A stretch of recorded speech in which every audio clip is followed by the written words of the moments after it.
establish gender equality. Gender equality. Assalamualaikum warahmatullahi wabarakatuh.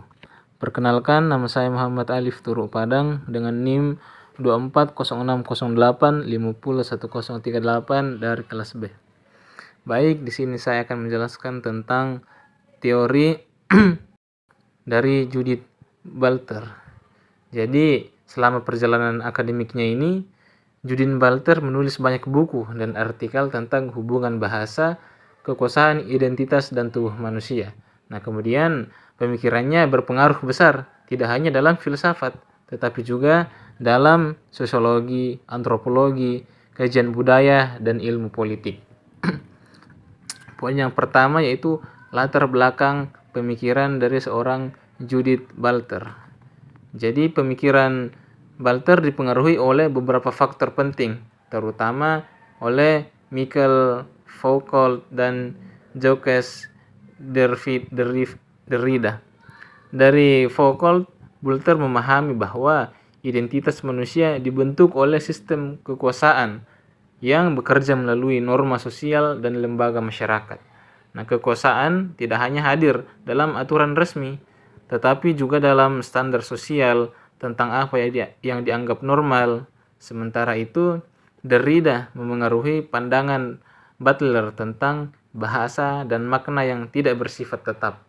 Makna selalu berubah tergantung pada konteks sosial dan budaya. Melalui pengaruh tersebut, Butler menyimpulkan bahwa identitas manusia, termasuk gender, bukan sesuatu yang sepenuhnya alami, melainkan hasil proses sosial dan budaya.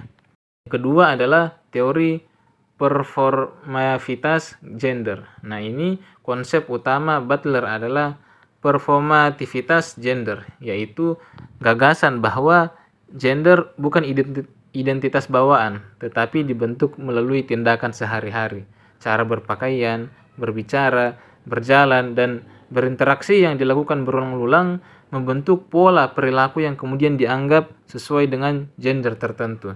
Misalnya, laki-laki sering dianggap kuat dan tegas, sedangkan perempuan dianggap lembut dan emosional.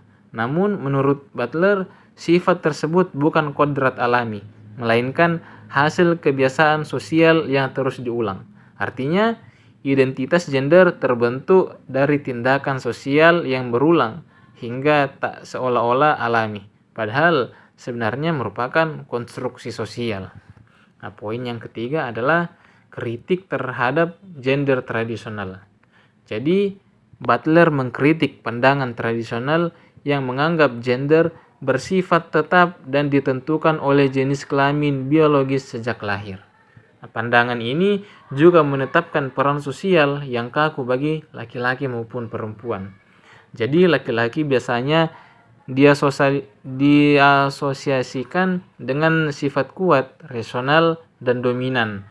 Nah, sedangkan kalau perempuan sering dianggap lembut, emosional, dan pasif. Nah, akibatnya muncul aturan sosial tentang peran, pekerjaan, dan perilaku berdasarkan gender. Jadi menurut Butler, pandangan tersebut menyederhanakan kenyataan sosial.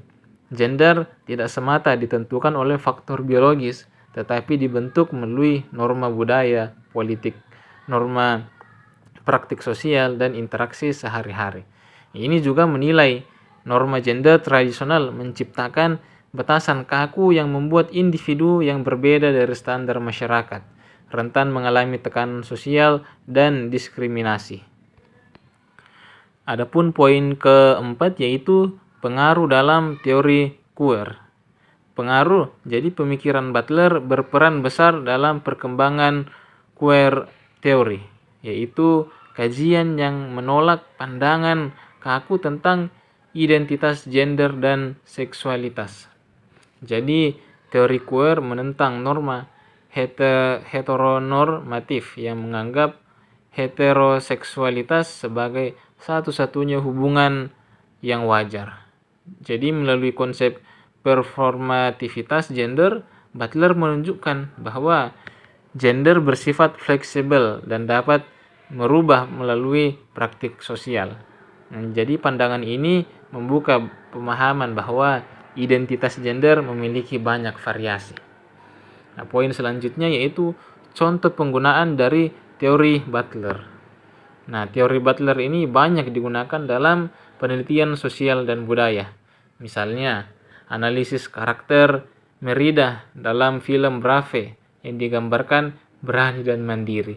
Berbeda dari stereotip putri yang lembut dan pasif.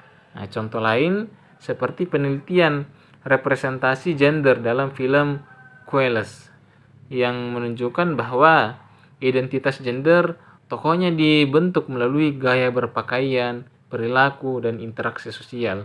Nah, penelitian tersebut membuktikan bahwa performativitas gender dapat digunakan untuk memahami representasi gender dalam media populer.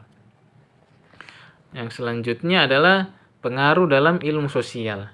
Nah, pemikiran Butler ini memberi dampak yang luas di berbagai bidang ilmu. Dalam feminisme, teorinya memperkaya pembahasan tentang identitas perempuan dan kritik terhadap patriarki. Dalam sosiologi dan antropologi, teorinya membantu menjelaskan pembentukan identitas gender melalui interaksi sosial dan budaya. Dan dalam kajian media, konsep dari seorang Butler dipakai untuk menganalisis representasi gender dalam film dan televisi. Nah, selain itu, pemikirannya juga mempengaruhi kajian politik dan hak asasi manusia, terutama dalam diskusi mengenai kesetaraan dan hak kelompok minoritas gender.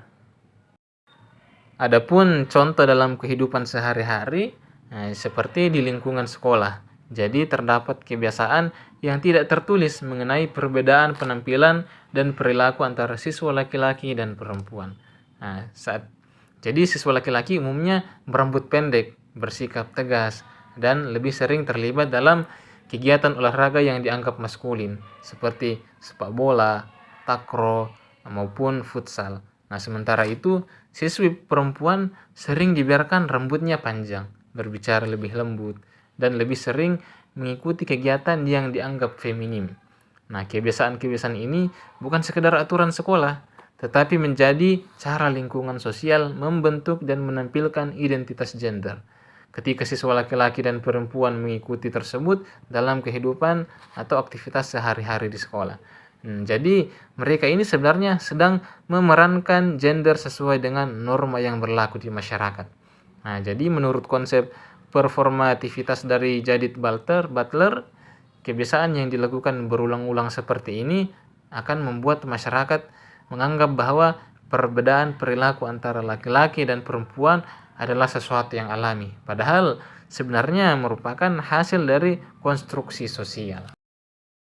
Baik, mungkin ini yang dapat saya jelaskan, kurang lebihnya mohon dimaafkan. Wassalamualaikum warahmatullahi wabarakatuh.